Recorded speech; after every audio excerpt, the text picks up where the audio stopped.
Bienvenidos, ya les damos la bienvenida a Alejandro, Manuel, ahorita se incorpora Jesús allá. ¿Listos? ¿Listos para lo que viene? Listos, camaradas, listos, gracias. Buenos días. Pues hola, todo listo. Buenos días. Pues entrando en materia, le queremos decir que no vamos a hablar de el quién es quién de las mentiras, para generarle un poquito de frustración a Manuel. No, alivio. Ok.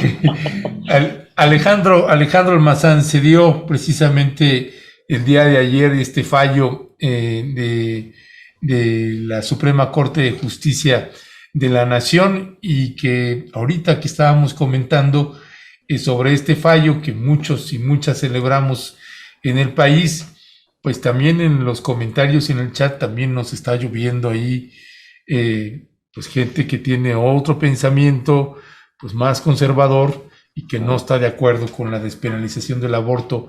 ¿Qué dimensión darle al fallo de ayer, Alejandro Almazán?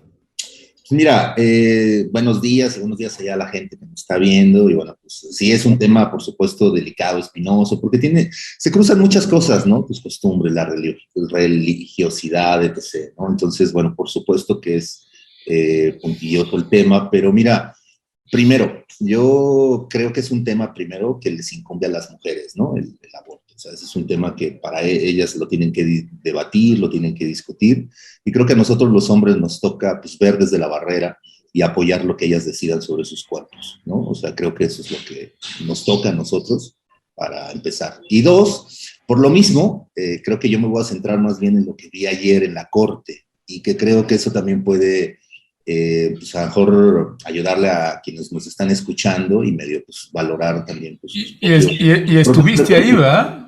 ¿Perdón? ¿Estuviste ahí?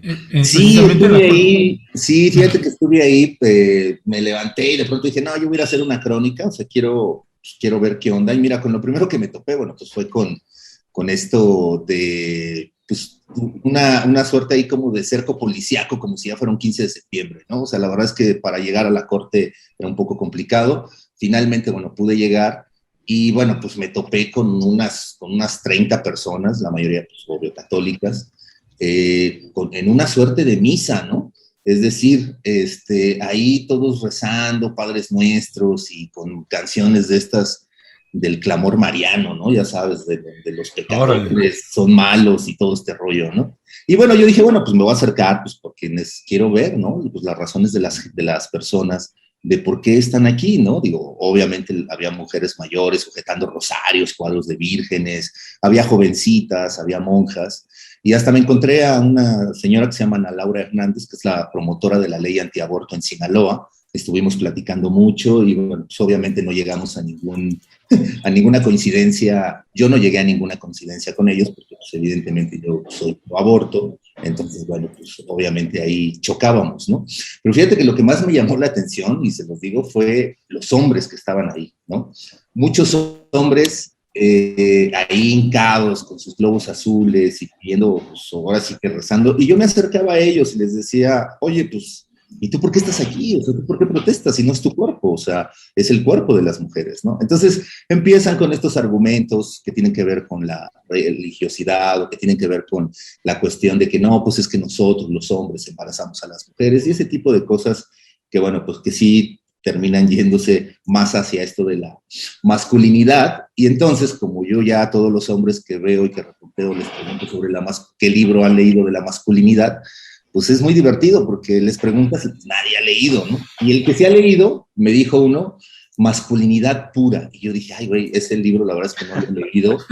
Me puse, llegué a buscarlo. ¿Qué título, eh? ¿Qué título? Sí, llegué a buscarlo a mi casa, porque dije, puta, no, no lo tengo. Hasta se lo comenté a mi esposa, que es la que pues, me da las lecturas de las masculinidades. Entonces me puse a verlo. No, pues resulta que está escrito por un pinche padre ahí medio raro, ¿no? Y habla de Dios y habla de la hombría. Y yo dije, no, pues, o sea, ya desde aquí, pues no es para realmente hablar de, o sea, lo que tú hablaste de la masculinidad para nada.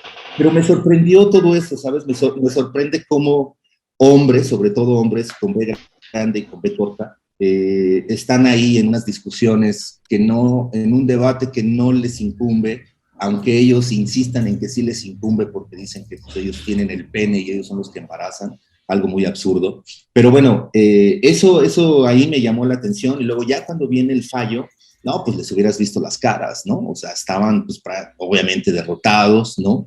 Y yo preguntándoles, ¿qué van a hacer? ¿Qué van a hacer? Y hasta ese momento no tenían ni idea de qué instancia jurídica seguía o qué iban a hacer. Yo al final me quedé y dije, bueno, pues esta gente, digo, entre una parte quizá ignorancia, pues también están aquí y pues bueno, pues de mucha gente, insisto, en que tienen sus propias creencias sobre el aborto. Ayer mismo la señora, la trabajadora que nos ayuda aquí en casa, yo estaba platicando con ella y ella pues asustada, como diciendo, no, pero pues ¿cómo que aceptaron el aborto? Empezamos medio a hablar y después ella me dijo, oiga, pues no es tan malo, porque si a mí me hubieran dado a decidir, pues yo a lo mejor no hubiera tenido tantos hijos, ¿no? Y yo dije, claro, o sea, también esa parte, señora, o sea, yo creo que a ustedes finalmente pues se les ha reprimido, se les ha castigado mucho, y hoy, pues al tener pues ahora sí que este derecho al decidir, que era el primer derecho que ustedes necesitaban, pues bueno, yo creo que la vida les va a cambiar mucho, ¿no? A las mujeres, ¿no?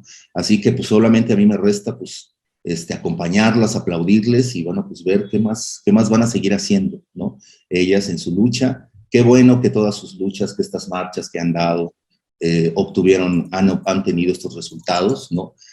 Ciudad de México, Oaxaca, Veracruz, bueno, pues ahora Coahuila, Sinaloa, y así van a ir todas las entidades cayendo hasta que, bueno, pues las mujeres tengan, creo que esta seguridad de poder ir a abortar, sin mayor problema y no arriesgando su vida, sobre todo eso.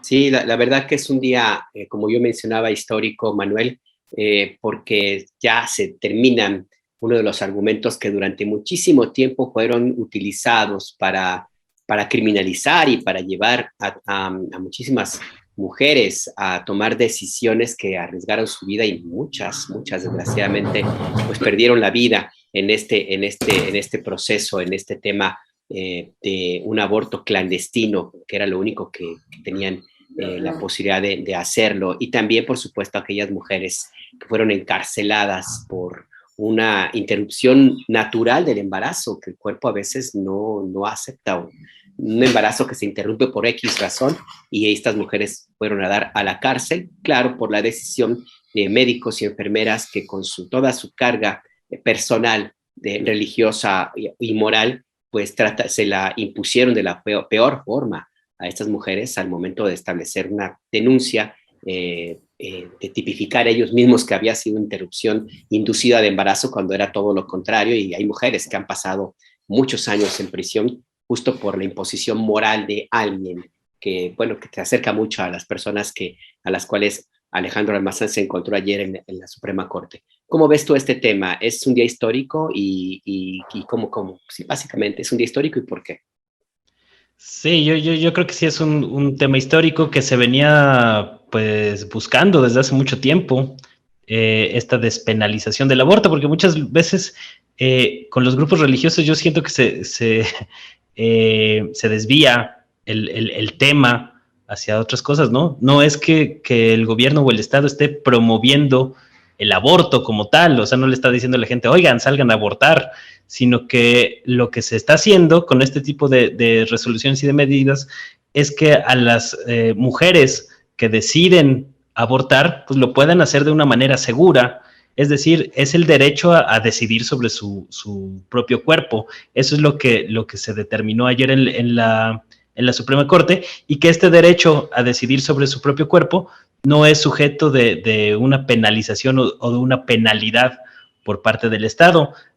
Una situación que pues va a proteger a muchas mujeres que por X o Y razón deciden abortar.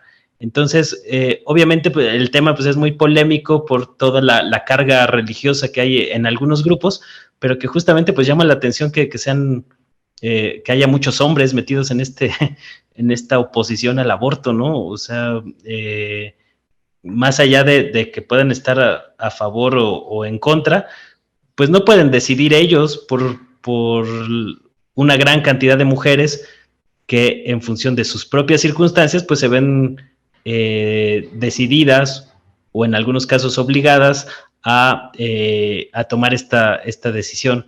Entonces yo creo que pues es favorable que después de muchos años de conservadurismo que ha prevalecido en la Suprema Corte de Justicia, pues poco a poco se haya ido destrabando este asunto y que se reconozca el derecho de las mujeres a decidir sobre un tema que les incumbe 100% a ellas, ¿no? Más allá de que los hombres podamos tener una postura a favor o en contra, pues a final de cuentas es un tema que tiene que ver con los derechos de la mujer. Entonces yo celebro esta medida y que ojalá que esto ayude también pues a destrabar muchas restricciones que siguen en los congresos estatales en las diferentes regiones del país, que parece que pues va a abonar mucho en este sentido. Ya, pues sale. Gracias, Manuel. Alejandro, si gustan, pasamos ya al siguiente tema que nos ocupa y que tiene que ver precisamente con estas guerras intestinas que nos comentabas que vas documentando y que se van dando al interior de la 4T rumbo al 2024. Se empiezan a mover las corrientes pues y aquí no digo Morena, sino digo la 4T, porque pues son personas que están dentro de ese marco, que son pues autoridades o funcionarios o funcionarias públicas. ¿Qué decir? ¿Qué es lo que está sucediendo? ¿Qué es lo que vas documentando al interior de Morena, Alejandro? Perdón, de la 4T. La 4T, sí. Oye, y nada más algo, digo, que por ahí vi algo en el chat. Digo, sí, pues obvio que las mujeres son las que hacen falta aquí en el debate. Que no está Jesús, ojalá que hubiera estado Jesús, él seguramente ella era la que hubiéramos escuchado más, ¿no? Porque ella es la que tiene más que hablar sobre este tema del aborto, ¿no? Entonces, bueno, pues disculpa, a veces sí, esta cuestión de machitos, pues como que no se da bien, ¿no? No se ve bien ya ahora. No, y además pero es un asunto también circunstancial, porque claro. Los miércoles es esta mesa, ¿no? Y pues estamos abordando el tema con toda certeza. Mañana que toca la mesa con las super periodistas, que son puras mujeres, pues también lo estaremos abordando, ¿no? Así es. Adelante. Sí, nada más para que nuestro público no diga, ¿qué onda? ¿No? Porque esto es bueno.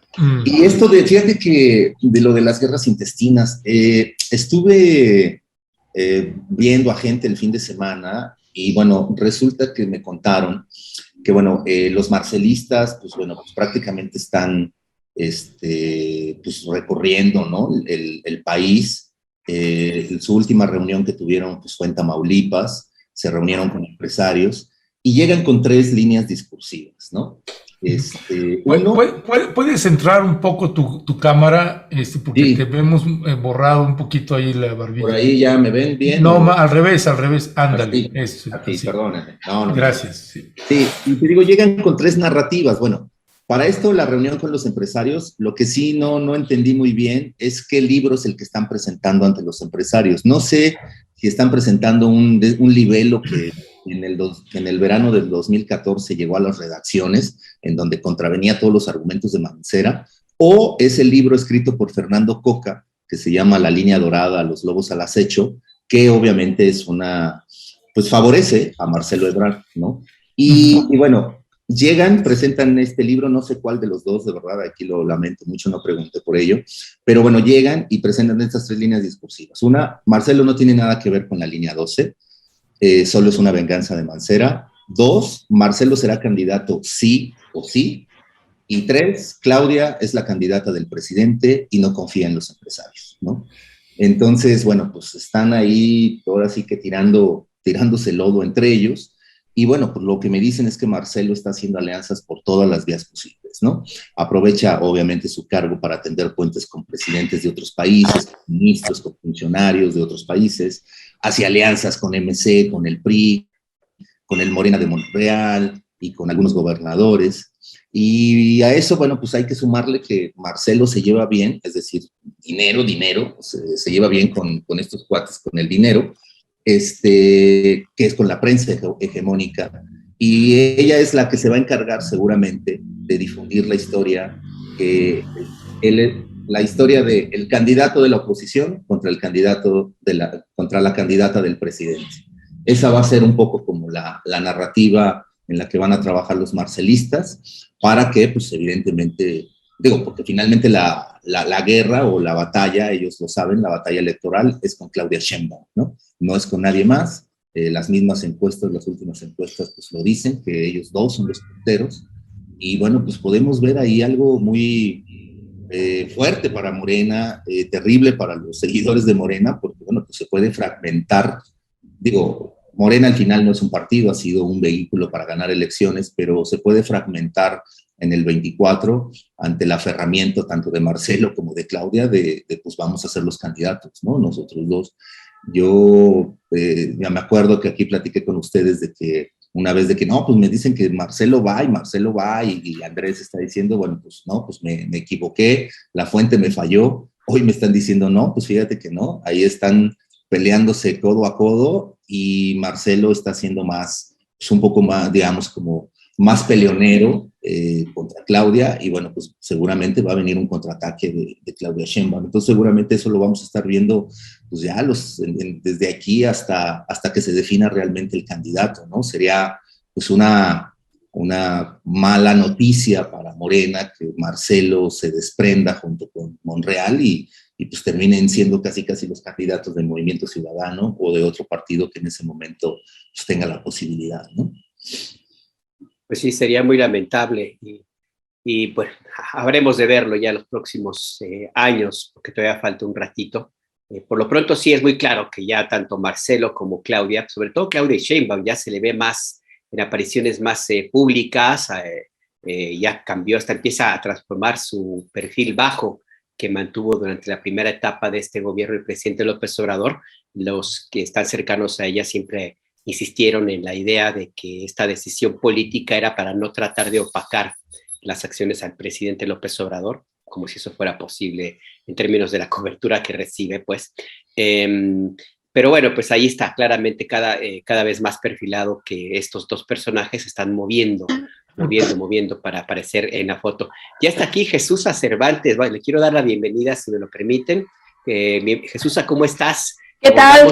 Un primer tema que fue la decisión de la Suprema Corte de ayer sobre la despenalización del aborto y ahora mismo lo que comenta Alejandro Almazán de la carrera que ya por la candidatura presidencial. Si quieres darnos tu opinión sobre el primer tema, si te parece, o quieres entrar directamente al segundo, adelante. Bienvenida.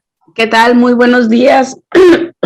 ¿Qué tal, Alejandro, Manuel, Ernesto y mi querido Nájar? Pues yo creo que ya era hora, la Suprema Corte se estaba tardando. En estos tiempos esto ya no puede suceder y creo que gran parte de la población, excepción, claro, de los Vox, Provida y todos estos, pues están en contra, ¿verdad? Pero creo que ya era inevitable que esto ocurriera y yo lo celebro pues ampliamente, lo celebro desde la perspectiva de la propia vida de la mujer, ¿no?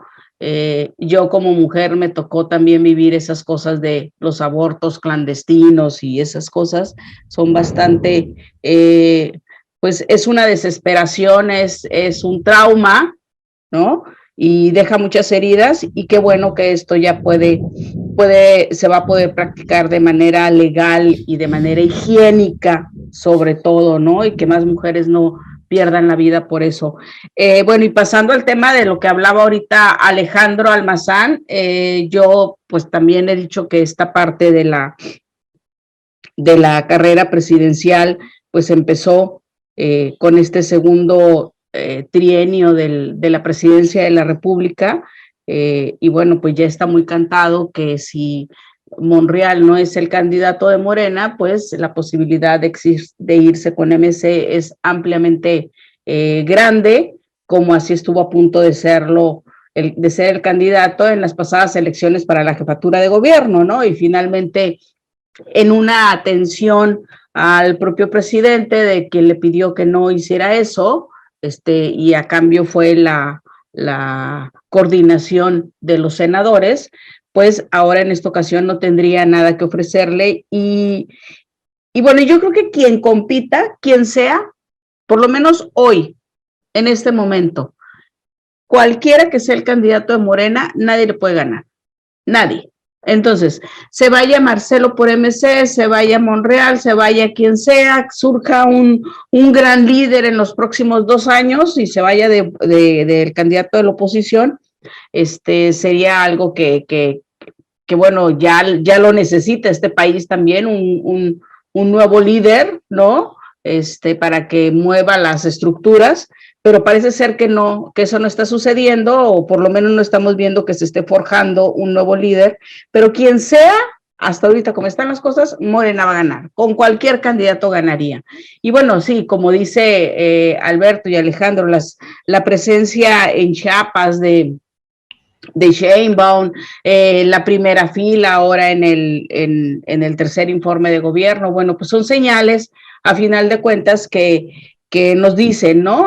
Y a los políticos les dicen mucho, por supuesto. Creo que va a ser la candidata. Y Andrés Manuel, yo sigo insistiendo en que ahora sigue la parte operativa. Ya sentó las bases, sí creo que sentó las bases de lo que él cree, ¿no? Que es la transformación, le faltará 2, 3 cositas nada más, que es la parte energética, bueno, cosotas, ¿no? Pero ya está para que los próximos 3 años sea la parte operativa y por eso estamos viendo todos estos cambios, ¿no? En su gobierno. Ahora, entre los neomorenistas y los morenistas legítimos, pues se quedó con los morenistas legítimos, que son los que van a dar para adelante, y pues Claudia es una morenista legítima y Marcelo es un neomorenista, ¿no? Desde mi punto de vista. Y pues Ricardo Monreal navega entre las 2 aguas. Hoy, por cierto, le toca llevar al Senado y sacar los votos para el juicio político, ¿no? Vamos a ver cómo le va. Porque todavía lo sigue necesitando Andrés Manuel en una que otra reforma, ¿no? Eso es lo que pudiera opinar en ese momento, Alberto. Gracias, mi querida Jechucha, y bienvenida. Y ahora sí te ves iluminada. Sí, hombre, traigo un halo de luz. Es un halo de luz. Traigo una hermana, santidad impresionante el día de hoy. Hermana Jesusa, bienvenida. Mi querido Manuel Hernández Borbolla, pues dice Jesusa que si Marcelo se fuera a Movimiento Ciudadano o a cualquier otro partido, que Morena la tendría ganada. De cualquier forma, el candidato o candidata de Morena va a ganar, es la lectura que tiene ahí Jesusa Cervantes. No sé si la compartes también. ¿Y qué opinión tienes de esto que nos comentaba también Alejandro, esta información, esta campaña que ya empezó, este lobby que ya empezó, pues el equipo de Marcelo Ebrard para promover su candidatura? Sí, pues es claro que ya se están moviendo los dos, como lo mencionaban por ahí, creo que Alberto. Es muy evidente que Sheinbaum ya le entró de lleno a la contienda presidencial. Marcelo también pues ya se está moviendo, pero más con un perfil menos público, digamos, y por eso es interesante lo que mencionaba Alejandro.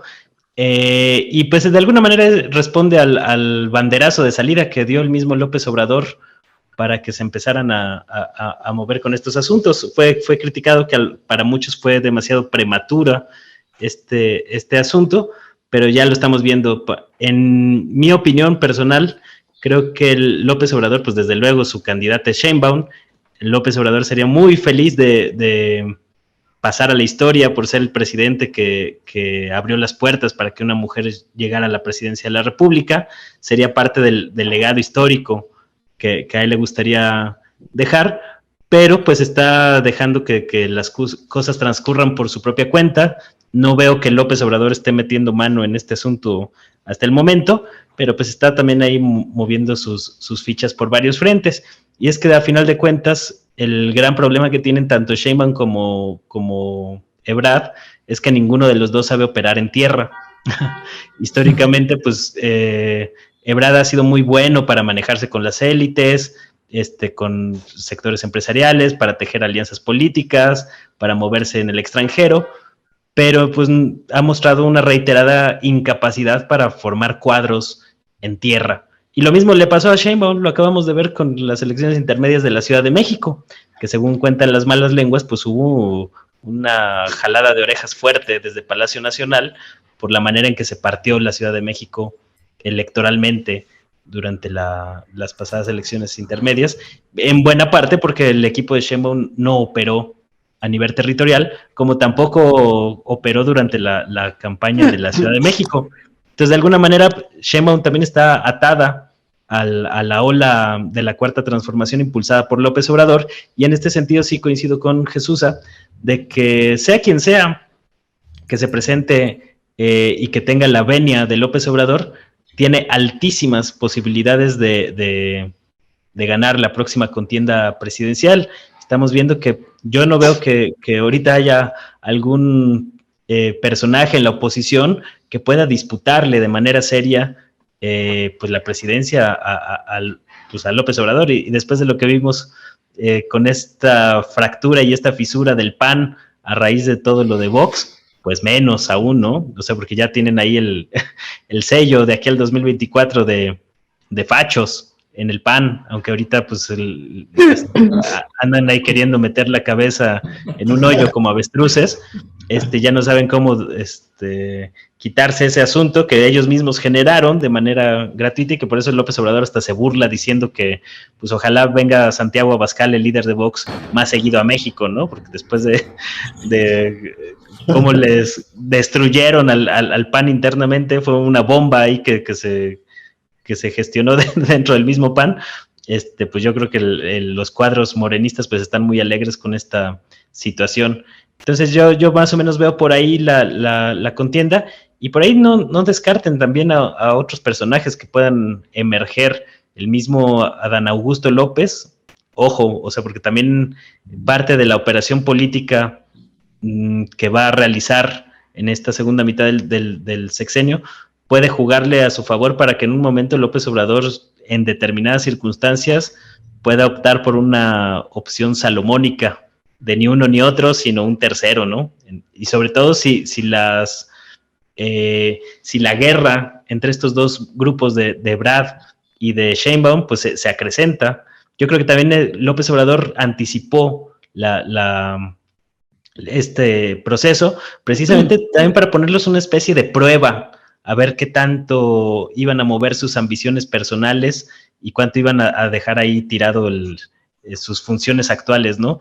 Entonces, hay varias lecturas interesantes a partir de este asunto, y obviamente pues también falta ver qué va a pasar con Monreal, que es uno de los grandes aliados de Marcelo Ebrard, pero pues los dos también quieren la presidencia de la República. Movimiento Ciudadano pues también se vería en problemas internos, porque por un lado está Enrique Alfaro, que es uno de los grupos en poder dentro de este partido, y por el otro lado está Dante Delgado, que tiene muy buena relación principalmente con Monreal. Entonces hay muchas posibilidades todavía, creo que es anticiparnos mucho, pero pues ahorita lo que tenemos que ir viendo son las tendencias generales. ¿Sabes? Me gusta esto que dice Manuel de lo de la provocación, y es cierto, yo hablaba con algunos ahí cercanos al presidente y me decían, pues la verdad es que lo que hizo fue eso, fue una provocación. O sea, a ver quiénes se movían, y en efecto, quiénes pues, desatendían sus tareas. Tanto que alguien, así como Horacio Duarte, me dijo, no, pues si Horacio, que ya se destapó para el Estado de México, no, ya se va a echar para atrás porque no, pues ya le dijeron, no, el presidente solo está provocando, ¿no? Pero bueno, tanto Horacio como Higinio Martínez ya se lanzaron para lo del Estado de México, ¿no? Y mira con qué los recibieron, con lo de Delfina, ¿no? El INE los recibe con esta noticia de Delfina, el destape, que la verdad sí me parece un poco pues, sacado de la manga, ¿no? Porque pues, ¿Un poco? Estamos hablando del 2010, o sea, es algo que ellos hizo en el 2012 a 2015, que se supo en 2017 en la campaña de Delfina, digo, estaban en plena campaña cuando se supo esta noticia, la sacaron en los debates, ¿no? Todo mundo ahí tirándole a Delfina sobre esto de los moches, que pues no pasó a mayores, pero hoy el INE pues resulta que lo recupera, ¿no? Y les da en la torre, ¿no? Pero regresando, sí, me parece acertado lo que dice Manuel de la provocación del presidente, y creo que algunos sí han caído en la trampa. Bueno, pues es que sí, es obvio. Hoy el presidente lanzó otra provocación a propósito de Alejandro, ya destapó a Delfina. Así es. Ya la destapó para como candidata al gobierno del Estado de México en 2023, que va a haber elecciones allí. Así es que, pues sí, evidentemente tenemos ahí un personaje que le gusta mucho estar picando, moviendo, a ver quién se porta bien, quién se porta mal, y a partir de ahí tomar sus decisiones. Tenemos otros 2 temas, no sé si los bueno, 3 temas. Hay 2 que están muy, muy parecidos, y uno tiene que ver justamente de acuerdo con lo que platicábamos anoche, pues al momento de decir la mesa, con esta, pues no sé cómo llamarle, esta nueva pifia o esta nueva forma tan suya de actuar de Lili Téllez, que la senadora que fue postulada por Morena, que se fue al Partido Acción Nacional, que inclusive cuando se dio el tema de la famosa marea verde, que se colocaron pañoletas verdes en los escaños del Senado, ella aventó una y dijo que no le pusieran trapos y que no sé qué, y que luego estuvo firmando esta carta de intención con el partido Vox y luego se echó para atrás. En fin, que esta es una forma muy clarísima de cómo actúa Lili Téllez, y tiene que ver también con algo, que por eso lo quiero juntar, estos 2 temas, si me lo permiten, pues lo que viene del Partido Acción Nacional, que va a tener elección interna, y el tema de Vox, la presencia, la invitación de este ultraderechista Salvador Abascal, pues ya les contaminó muchísimo el escenario, que de por sí estaba bastante movido. Entonces, no sé, Jesús, si quieres comentar, empezamos contigo esta ronda. Sí, ¿cómo ves esos 2 temas? Pues mira, en principio, para mí Lili Téllez no merece un mayor comentario. O sea, es tan pequeña la mujer, políticamente, no tiene absolutamente nada, que no merece para mí ningún comentario. En el otro caso, en el caso de lo del PAN, bueno, pues la vez pasada... Perdón, Jesús, pero Manuel y Alejandro decían que se querían divertir un poquito, así que bueno, pues de ahí viene... ¡Ah, ok! Bueno, perdón. Quieren hacer mofa de una pobre mujer. Somos incapaces de eso. A ver, se están viendo medio misóginos. Ahí sí la voy a defender, se están viendo medio misóginos. ¿Por qué? Yo no tengo nada que ver. ¿Por qué a costa de una mujer se quieren divertir? A ver. No es un asunto de género. A ver, Alejandro, aguas que ya acabas de terminar tu curso. No, yo no quiero hablar de Lili Téllez, ni hablaría de verdad. No, y lo digo en serio. Yo lo que les propuse ayer es que habláramos del PAN, ¿no? No, del PAN. Híjole. De eso hay que burlarnos de esos compas, ¿no? Y de sus absurdos y de sus contradicciones, ¿no? Leía un tuit que decía, puta, el PAN lo que debería de hacer es deslindarse más bien del país, ¿no? No de... Oh, sí, esa me gustó mucho. O sea, ya están deslindados desde hace mucho tiempo, ese es parte del problema. Sí, yo creo que en ese sentido más bien es de lo que hay que hablar, ¿no? No, para nada. Ahora resulta que nadie propuso el tema, mira nomás. No, yo sí, yo propuse... Híjole, no le tengas miedo a Jesús, yo nada más presenté. Ahí está el chat, no, véanlo. Bueno, adelante, Jesús, sigue. Ok, bueno, hablando con el tema del PAN, la vez pasada comentábamos de que quién le dijo a Ricardo Anaya que él era ya el candidato para el 2024 de Acción Nacional, ¿no? Pues se lo ha estado diciendo él al presidente nacional que se quiere reelegir, ¿no? Que no ha sido, creo que de las peores, que digamos, acciones de un presidente al frente de Acción Nacional, no tiene absolutamente nada. Y sí, pues está dividido el PAN. A mí lo que me parece muy cínico es por parte de Felipe Calderón, cuando dice él que él se deslinda, pues que justamente por esas acciones con el tema de Vox es que que él se salió junto con un grupo de gentes, ¿no? O sea, es el cinismo a todo lo que da. El hecho de que hoy está Guadalupe Murguía, que va a ser la secretaria de gobierno en el estado de Querétaro, que fue una de las que salió en la foto con Vox, ¿no? Y que hoy se está deslindando, pues también te habla de la poca inteligencia que tienen los integrantes de Acción Nacional, ¿no? O sea, no vieron hacia adelante, no supieron realmente con quién se estaban reuniendo. Hay algunas sí que claramente están de acuerdo con todos estos postulados, pero no, como que no tienen visión de en qué país están, cómo les fue en las pasadas elecciones, cómo han venido decayendo el Partido Acción Nacional a partir después de que Vicente Fox gana la presidencia, ¿no? Cómo han venido a la baja, porque bueno, lo de Felipe Calderón, pues yo sigo insistiendo en que no fue un triunfo electoral, que se la robaron a López Obrador, y creo que el PAN está totalmente destruido. Ahora están buscando poder lograr un padrón, ¿no? Que sea amplio, que sea competitivo también, para poder lograr incluso esta revocación de mandato, ¿no? Y poder llevar a sus votantes. O sea, el PAN no tiene nada ahorita, está totalmente desfondado, y esto de Vox, pues los puso a girar en contra. Y también me parece un absurdo que hayan despedido al de redes sociales del Senado, diciendo que él fue el que trajo a Salvador Abascal. Bueno, ahora resulta que tiene más poder el que maneja redes que el coordinador. O sea, ¿no? Es irrisorio todo lo que están haciendo. Están cometiendo error tras error los panistas. Ya están perdidos, ya. Pero se les mueve la patita, ¿no? Pues, Manuel, perdón, Alejandro, ibas a comentar algo. No, sí, que yo creo que el PAN pues entra en sus contradicciones, ¿no? O sea, se mete a su mar de contradicciones que ha tenido pues, desde hace muchos años, ¿no? Y bueno, pues creo que este ejemplo de Vox es el mejor, ¿no? En donde, bueno, pues allá dentro al interior del PAN, yo creo que es como Morena, hay muchísimas ideologías, solo que Morena pues sí lo dice, y el PAN no. El PAN te vende que es una sola ideología, pero pues no, pues tienen varias ideologías y es donde se pelean, ¿no? O sea, todos son ultraconservadores, solo que unos pues son más, ¿no? Unos llegan a los extremos, ¿no? Tanto de firmar esta carta con la gente de Vox, ¿no?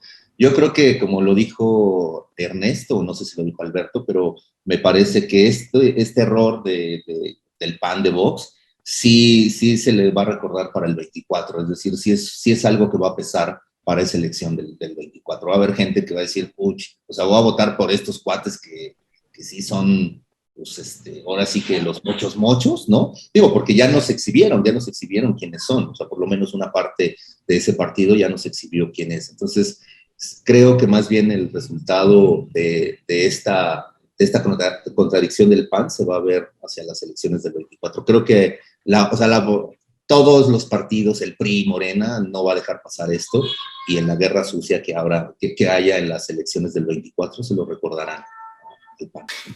Ya, gracias, Alejandro. Manuel Hernández Borbolla, ¿cuál es la dimensión que le das tú a esta pues pifia, o bueno, que ha sido además todo un festival de memes por todos lados? No, sí, pasó de feria a un festival tremendo contra el Partido Acción Nacional, y esta grieta que les abrió un partido tan conservador como Vox, que llega a México, y ahora pues es el mismo Vox el que los está balconeando. Bueno, hasta les dice izquierdistas a los del Partido Acción Nacional. O sea, el surrealismo a su máxima expresión. Manuel. No, ha sido delicioso todo este asunto. O sea, yo sí lo he disfrutado enormemente, porque pues en primera, yo no sé a quién se le hizo buena idea traer a este personaje, ¿no? Tan cuestionado en otros lados, y si nadie en Acción Nacional, en la bancada del Senado, dijo, oye, pues esto a lo mejor no es tan buena idea, porque nos van a comer vivos por esta vía, ¿no? Entonces te habla de la ingenuidad política que persiste en el PAN. O sea, están tan en otra dimensión de la realidad, que yo siempre había dicho que estaban en otra dimensión de la realidad los panistas, pero ahora ya sabemos, ya lo comprobamos que sí. En la Carta de Madrid que firmaron, pues ya vimos que ellos no viven en México, viven en la iberósfera.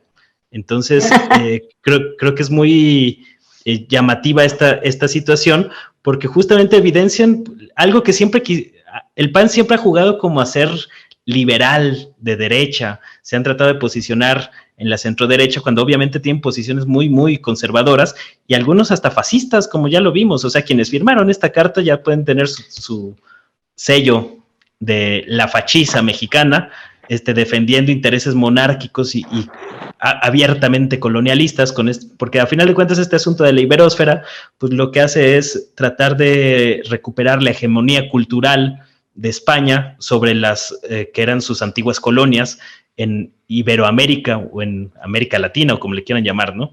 Entonces, vemos que abiertamente hay un grupo de legisladores del PAN, pues que se adscriben completamente a esta situación, entre ellas la famosa Lili Telles, ¿no? Que no es por caer en asuntos de género, yo igual critico al delirante Vicente Fox. Yo creo que entre Lili Telles, Fox y otros personajes, pues bien el Cuadri también, se podría abrir una nueva rama de la ciencia que es la psiquiatría política. Y pues yo disfruto documentando estos casos, ¿no? Que me parecen absolutamente delirantes, y en el caso de Lili Telles yo creo que no tarda en deslindarse de sí misma ante estos desdoblamiento múltiple de la personalidad. Pero bueno, el caso es que creo que representa muy bien este asunto como pues un sector del PAN, por un lado reconocen abiertamente estas filiaciones fascistas, y por otro lado las tratan de negar y de ocultar, y pues ya le echaron la culpa al de redes sociales, ¿no? Pobrecitos de los legisladores del Senado del PAN, que fueron víctimas de su coordinador de comunicación social, que ahora resulta que él es el único facho ahí. Él los obligó a firmar la Carta de Madrid, en donde señalan todas estas cosas, y pues ya quedó ahí para la historia, y eso ya no se lo va a quitar el PAN de ninguna manera, pues esta alianza con el franquismo español, que hoy en día pues lo representa Vox, partido de ultraderecha, que para acabarla de fregar, pues también se enojaron allá, ¿no? Entonces ni les resultó la alianza con el fascismo, ni les resultó en términos de comunicación política aquí, y por el contrario se dividieron mucho las opiniones, y la que resalta es la de Felipe Calderón, que estaba deslindándose de Vox, a pesar de que ha sido uno de los grandes promotores de la hispanidad en el caso mexicano. Yo creo que, aunque no firmó la carta él directamente, pues Felipe Calderón es evidente que ha vivido también en la iberósfera. Es que estaba llegando a España, Manuel, por eso no firmó. Estaba llegando a España, justamente, con su esposa. Justo a eso iba para allá, con este asunto de que a menos de una semana de asumir el cargo como diputada federal, Margarita Zavala y Felipe Calderón, pues ya les surgía irse a dar un baño de hispanidad del otro lado del Atlántico, para participar en un foro de políticos católicos, que pues habla de cómo se van tejiendo estas redes ultraderechistas, y que no es casualidad que se dé este viaje a España en menos de una semana de asumir el cargo, es decir, ya le superurgía ese asunto a la expareja presidencial, y sobre todo llama la atención pues luego de que Zavala fue señalada de participar en esta red tejida por el Yunque, a partir de unos documentos que filtró por ahí Wikileaks, y de cómo se están moviendo la ultraderecha a nivel internacional, y que México es uno de los grandes focos, al menos en Latinoamérica o en el mundo de habla hispana, donde se están moviendo estos asuntos. Entonces, por todas estas situaciones, creo que resulta particularmente llamativo el quiebre que provocó la visita de Santiago Abascal, líder de Vox, al Senado mexicano, invitado por el PAN, y que les va a abrir una brecha, y lo vamos a ver que este tema va a salir a colación, yo creo que en reiteradas ocasiones, dentro de la disputa interna por el PAN, porque ya hasta había voces de que querían quitar a Marco Cortés por todo este cisma que provocó este asunto, ¿no? Entonces va a estar muy divertido, todavía hay mucha diversión por delante. A lo mejor se la van a recordar a Marco Cortés toda esta visita ahora que se quiere reelegir, ¿no? Oye, Manuel y Alejandro, también hay otra parte bueno, esos son los panistas, pero ¿y los medios conservadores? O sea, esa también es otra parte que aguas, porque quienes están promoviendo también y quienes han formado parte de todos estos grupos conservadores y que están al frente de grandes medios de comunicación, ¿no? ¿Lo dices por el tweet de Carlos Mota? No lo he visto. No, velo, es una cosa tremenda. ¿Qué dice? No, es que acuérdense que acá en el norte... Conoció a es que acuérdense que conoció, acá en el norte... conoció a Abascal y le parece un tipo De lo extraordinario. más normal. Para nada se le hace un ultraderechoso, así de a primer ojo. Eso está Bueno, es Y que cortó a alguien con su pulsera de una cruz española. Es el Bueno, tweet Unas de quién? cosas así surrealistas. De Mota, Carlos Mota, de Carlos Mota. columnista. Ah. Es Carlos Mota, hombre, pues él le cargaba el maletín a Colosio. así. Era la chichincle de Colosio, y de ahí no se le conocía nada, otro atributo más que cargar muy bien ese maletín de Luis Bueno, Donaldo. grandes cargadores de maletines nos ha dado la historia mexicana. Claro, Javier ¿eh? Duarte, es otro, mira. ¿Eh? Ahí está Javier Duarte. Beltrón, Pero justo pues ya llama la Balboa atención Patrón. como... Incluyendo este sexenio, ¿eh? Claro. No, claro. Sí, también Pero cargan de alguna maletas, manera, ¿sí? lo que comentaba Jesús de los medios, pues es también interesante cómo esta visita de Vox no solo les permitió salir del closet a algunos políticos, sino también a algunos comunicadores. Y el caso de Carlos Mota, digo, fue particularmente notable, ¿no? Pero no es el único. Hay otros personajes por ahí en la mediosfera que también viven al mismo tiempo en la iberósfera. Entonces es muy llamativo cómo esto dio pie a que muchos salieran del closet abiertamente, y que yo creo que muchos ni siquiera se dan cuenta de, de la dimensión en la que viven, ¿no? Porque si no, yo creo que no lo harían tan explícito. Pues sí, en fin. Tenemos todavía otro tema que tiene que ver con este operativo para contener la migración en el sur de México. No sé si quieran que lo abordemos o lo podemos posponer y seguimos. No, es un gran, Adelante, es pues, un gran tema. Bueno, y ahora que estábamos hablando de la llegada de Adán Augusto, ¿no? A la Secretaría de Gobernación, de cómo entra un nuevo personaje a la carrera presidencial, de cómo Andrés Manuel está quedándose con sus morenistas legítimos y todo, y está la discusión de quién ahora está fijando la política migratoria, ¿no? A ver, antes decían que era Marcelo Ebrard, ¿ok? Al principio, cuando llegó toda la primera oleada que heredó Peña Nieto, ¿sí? Que venía en noviembre, salió, y cuando ya entró Andrés Manuel, pues esta ya venía, llegó aquí a Tijuana. En Tijuana, el presidente municipal de entonces promovió todo un, saquen los mugrosos, gente de tercermundista, etcétera, ¿no? Todo en contra de los migrantes, por cierto, en aquella época. Pero bueno, ahora dicen, ¿y quién está manejando la política migratoria? Porque una de las cosas que se mencionó de por qué estaba llegando también Adán Augusto era darle el papel a la Secretaría de Gobernación, el papel que debe de fungir, ¿no? Entre ellos la política migratoria, y que el Instituto de Migración también está ahí. Y entonces a mí me recordó con todas estas escenas que vi, ¿se acuerdan de la ley del garrote? Esta ley del garrote que promovió el propio Adán Augusto, ¿no?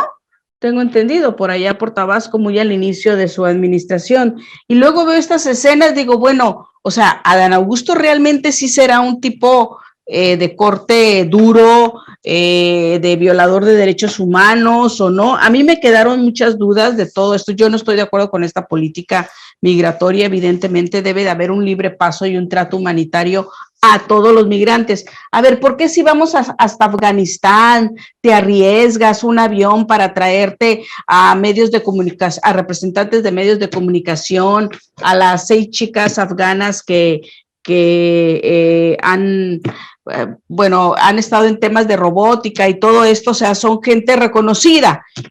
Entonces, hay extranjeros de primera y de segunda para México, ¿o de qué se trata? No, yo ya no estoy entendiendo ahí esa política migratoria y esta ayuda humanitaria, ¿no? De que sí me voy hasta allá en avión y arriesgo mi vida y todo. ¿Y esta gente? Ahora, también, ¿quién viene en esta gente? Pues bueno, ¿y qué hay detrás de todas estas oleadas que dices de repente? ¿Cómo se organizó la gente y cómo llegó? También es otro punto que tendría que indagarse, ¿no? Tendría que investigarse. En la segunda oleada mucho se habló de que gente de Trump estaba detrás, etcétera, ¿no? Pero ahorita no sabemos, nadie de los medios se ha metido a investigar quién está detrás. Todo el mundo es la foto del pie en la cabeza de este haitiano y todo eso, que sí, está muy bien, pero habría que ver ¿qué más hay? ¿No? ¿Por qué la gente se está viniendo? ¿No? Pero bueno, aquí el tema es la política migratoria de México y creo que no es la correcta. Yo estoy de acuerdo con lo que decía y ha repetido Porfirio Muñoz Ledo, ¿no? Este es un país libre y la Constitución te habla de libre tránsito y creo que así debería de seguir y a la par se deberían de hacer otras políticas para poder atender a toda esta gente que finalmente va a venir a parar acá a Tijuana, Mexicali. Aquí en Mexicali adoramos a los haitianos, ya se han casado, ya hay haitianitos cachanillas, ya hay chamacos que están en la universidad, o sea, creo que culturalmente puede enriquecer, ¿no? Para eso han servido las migraciones, para enriquecer.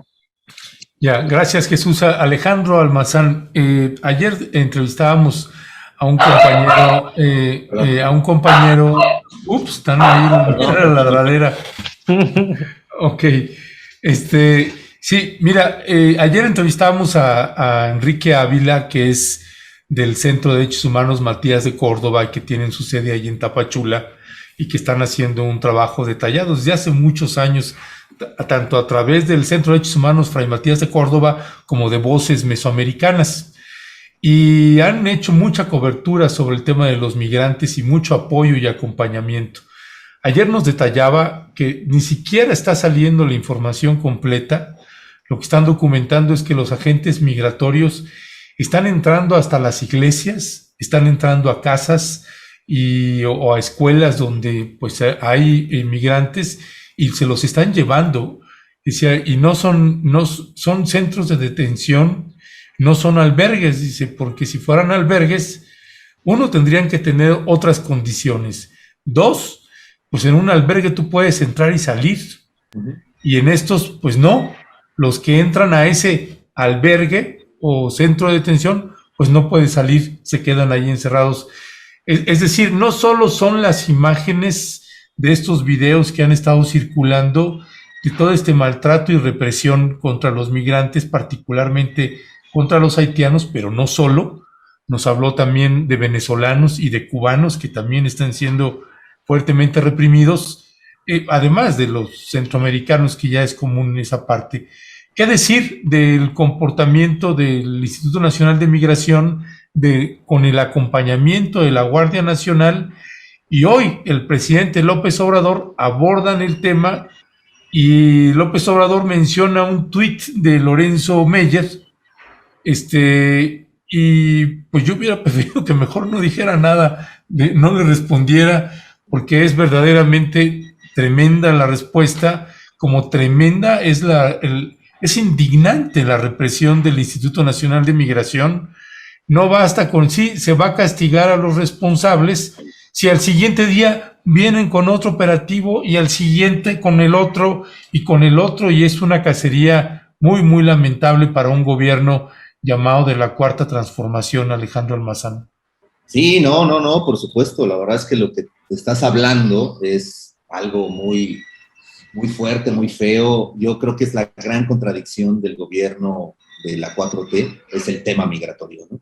Mira, en la mayoría de los países a los migrantes se les trata con la punta del pie, lo hemos visto, pero en México es raro porque, uno, tenemos una tradición de recibir migrantes y exiliados, y dos, pues tenemos un presidente que se dice que es humanista, ¿no? Entonces, tratar mal a los migrantes es una gran contradicción. Yo de pronto entiendo, ¿no? Que bueno, que Trump le puso la bota en el cuello a AMLO, ¿no? Y ahora Biden, ¿no? También está haciendo lo mismo, casi que nosotros seamos la coladera de Estados Unidos, ¿no? Y nos ponen una alternativa de o es México o son los migrantes, ¿no? Pero el problema es que los migrantes están pagando los costos de enfrentarse a estos simios del Instituto Nacional de Migración, que como bien lo dices, Ernesto, un día hacen un operativo y a la media hora otro, y a la hora otro, y en la noche hacen otro. Entonces no hay, o sea, bueno, lo que estamos viendo más bien es que la política de este gobierno pues, es la represión con los migrantes, ¿no? Y eso creo que AMLO tendrá que ponerle una pronta solución a esta contradicción, porque va a arrastrar mucho en su sexenio esto. Mira, o sea, de pronto, o sea, estas contradicciones se dan, por ejemplo, con el tema de la estatua de Colón, ¿no? Bien por descolonizarnos y bien por reivindicar las raíces indígenas, bueno, pues entonces hay que firmar los acuerdos de San Andrés Larraíza, ¿no? O sea, eso es lo mejor, ¿no? Que pudiera hacérsele un regalo o en un desagravio para los indígenas, ¿no? Entonces, estas contradicciones del humanismo de nuestro presidente, pues no, ahí no checan con los migrantes. A mí en este tema en especial de los migrantes no estoy a favor de verdad de la política que hace el gobierno, me parece indignante y ojalá de verdad algo haga López Obrador, porque nosotros no podemos estarle negando el paso a los migrantes, ¿no? Nosotros, como mexicanos, nos vamos a Estados Unidos a trabajar, somos migrantes, y como dice Jesús, pues entonces, ¿qué? ¿Hay migrantes de primera y de segunda? O sea, los afganos son de primera porque le conviene a Marcelo y le conviene al gobierno, o ¿qué onda? ¿Por qué los nicaragüenses? ¿Por qué los salvadoreños? ¿Por qué los venezolanos? ¿Por qué no los cubanos les conviene? ¿Por qué hay que estarles pateando? ¿Por qué hay que estarlos tratando mal, ¿no? A mí me parece que ese es un grave error de este gobierno, y ojalá de verdad que lo recompongan, porque si no va a ser una de las cosas que se le van a estar cobrando mucho a López Obrador, ¿no? Esto de los migrantes, ¿no?